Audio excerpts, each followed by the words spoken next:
It is 24 degrees and it's feeling like 5 degrees here in San Antonio, Texas.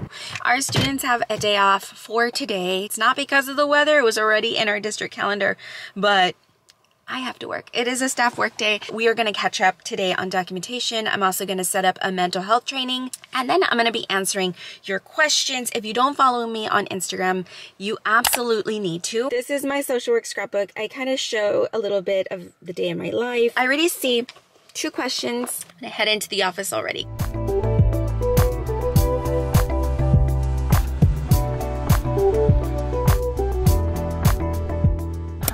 I am all settled in, got through some emails, gonna answer some questions now. First question, should I go for a DSW? I think that just depends on your situation. These would be the reasons why to get a doctor's in social work, especially if you want to become like a tenured professor or go into research, anything like that. If you're thinking you might want to become a professor, but you're unsure, I strongly suggest becoming an adjunct professor. I have done this at my alma mater at the University of Texas in Austin. I was teaching social justice and I loved it. However, I do not have the brain space to continue teaching on top of my full-time job.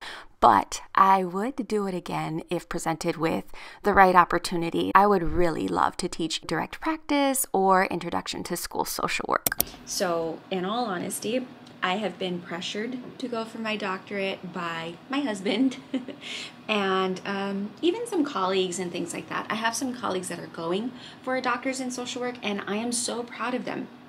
I think it's great. For me, I just don't see what I would do with a doctor's in social work beyond what I'm already doing now. I love what I'm doing. I'm the type of person that really loves like tangible type of degrees and things. So if I ever go back to school for any reason, a law degree would be something I would think would go really well hand in hand with the social work background.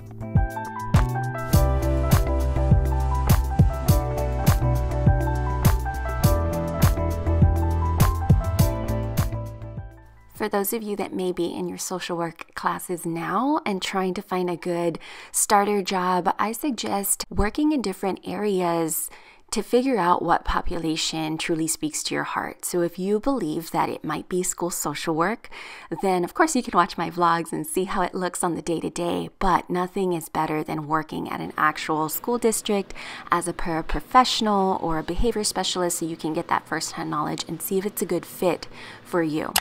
These walls are so thin. I am starting to use Notion to keep my brain organized.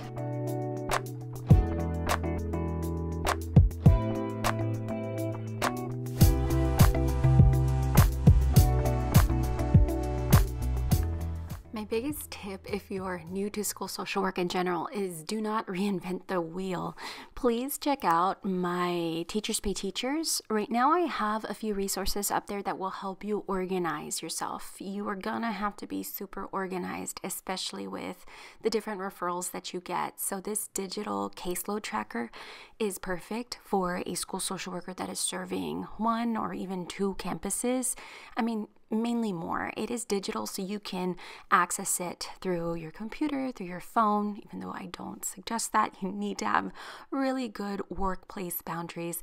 I have a whole playlist for new school social workers, mainly sharing the knowledge and what I wish I knew when I was first starting. So if you haven't already, please subscribe now. It truly helps if you like, share, follow, hit the notification bell to get all this information out to other social workers that are starting off that may be needing this information too.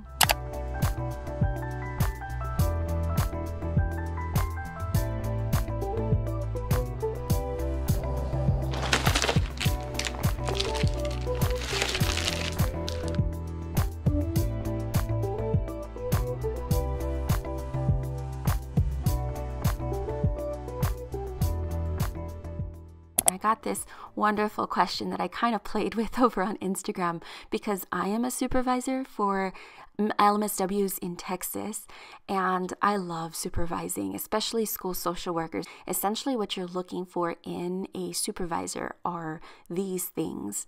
And for me, the most important thing is your level of comfort and trust. It has to be there in your supervisor so that you are comfortable sharing not only the great things that you're doing and your successes, but also your shortcomings.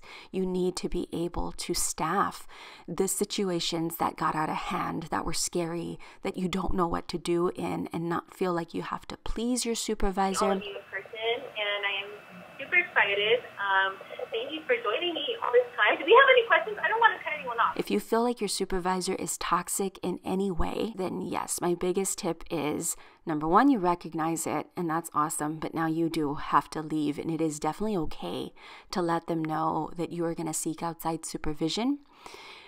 In Texas, you have to get this approved, so this conversation has to happen. You can't just drop it unless you change your workplace in general, which if the supervisor is toxic, then I can kind of assume that the workplace is also toxic. Please take care of yourself, because toxic workplaces and toxic supervision will seep into you, especially as a newer social worker. It can jade you rather early in your career. Our degree allows us to work in so many different populations that we really don't have to stay stuck doing something or working for someone that is toxic.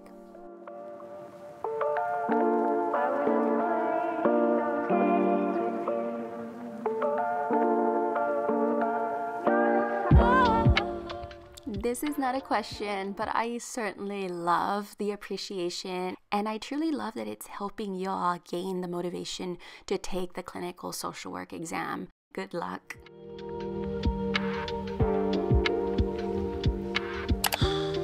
The laptop is closed for the day.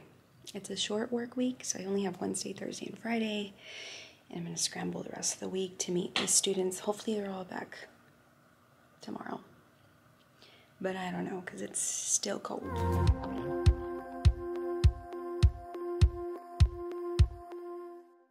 I'm done for the day. Oh. Sorry I couldn't talk too much. It is really weird to vlog from inside an office where the walls are so thin. How to stay on track when you have a crisis. So crises are bound to come up for school social workers more than you would anticipate, because a crisis can be huge. I shared with my subscribers a crisis that I was having to respond to at a campus. I'm part of my district's crisis response team. We deal with anything from student to staff deaths, and these are the hardest. So that takes a whole day at least, at the very least a whole day, sometimes two. So it can be a huge crisis like that, like a death in the district or on campus, or it can be small crisis, right? Like having to go emergency shopping for a family, or having to do a home visit for one reason or the other.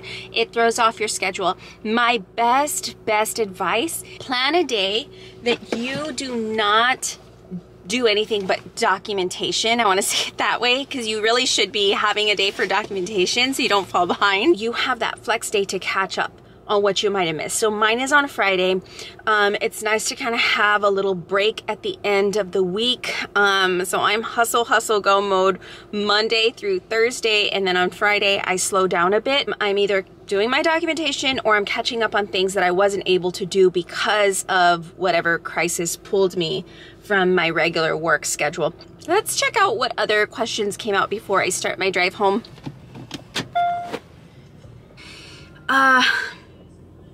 There are clinical social workers that are remote. A clinical social work degree in Texas means that you can do private practice. You can do telehealth, but you do need that LCSW.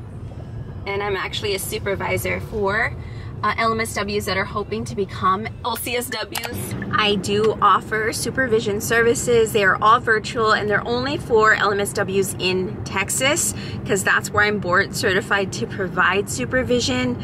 My rates are linked below. It's less than 12% of your paycheck that you get each month. And it truly is an investment, because once you unlock your LCSW, which takes 2 years under supervision, 3,000 hours, it's quite a lot. But once you unlock that, then you are able to work from home, make your own hours, you're much more marketable. It's worth it. And by marketable, I mean, honestly, I get emails, letters in the mail requesting that I work at different agencies and locations. So it's just emailing back a recruiter from BetterHelp, that if you know what BetterHelp, this is not sponsored by the way, although I do think I would love to work with them and provide supervision to their LMSWs in Texas. That would be a good matchup. I'm gonna throw it out into the universe now. I would love to maybe do some clinical work as well, part-time, and so we're trying to figure out a schedule, see if that comes through. As my kids get older, that's the flexibility that I love. And this question came, again, from someone that has little ones, that I've been that mom. I'm still there, where I do want to be available at the drop of a hat for my kids. But as they get older, now with my clinical license, I can do more and make more, and that's sounding pretty good right about now. Hey Siri, play 505. 505 by Arctic Monkeys now playing.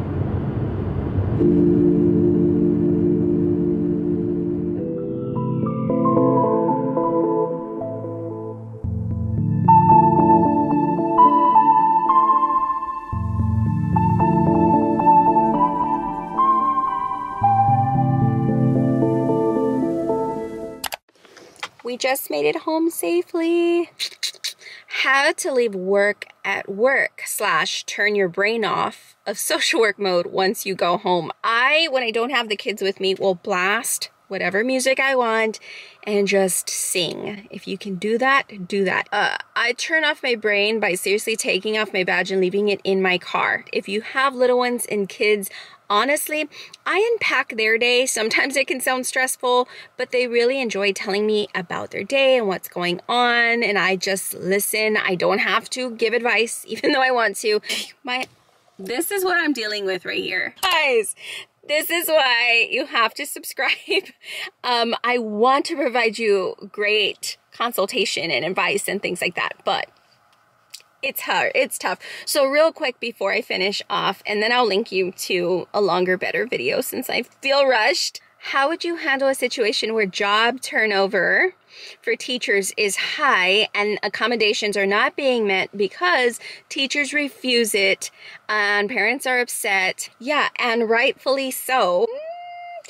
One, I would try to talk to my administrator about what is going on. The administrator is the head of the campus, and so let them know about the issue. So if you're like, Lauren, they're already aware of this, rely on that anger of the parents. Anger is an emotion that teaches us that something isn't right and something isn't fair. And I love how they put rightfully so, which is true. I would really work with parents to channel that anger into advocacy, because parents can make change. They really, really can. They just need to be guided towards that, whether that's writing letters, going to a board meeting, going to staff meetings, going to a teacher-parent conference. They need to become vocal, and many of them do not know how to do that. So you, as the link, social workers, as the link between home and school, really guide and assist with that. I'm gonna link to a video next. If you enjoyed this video, I get really real and authentic in this next video that is up on the screen right now. And if you are feeling at the end of your rope and feeling like quitting, that's gonna be one that you wanna watch next. Until next time, I'm wishing you social work success. Thanks for watching. Bye, guys.